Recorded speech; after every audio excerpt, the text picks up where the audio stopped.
औरत के जिस्म से उसकी पहचान।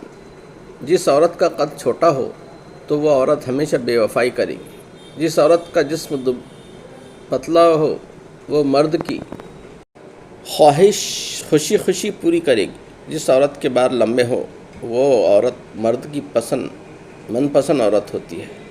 जिस औरत की टांगों पर बाल हों वो मर्द को बहुत खुशी देगी। जो औरत खामोश रहती है वो ख़तरनाक तरीन औरत है।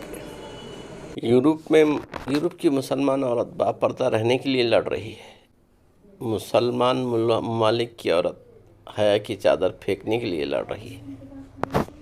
एक दौर था जब अमीर लोग पैसों की ताकत से गरीब की बेटियों को नचवाते थे। आज उन्हीं की बेटियां टिकटॉक पर नाचकर अपने बाप दादा का कर्ज उतार रही है।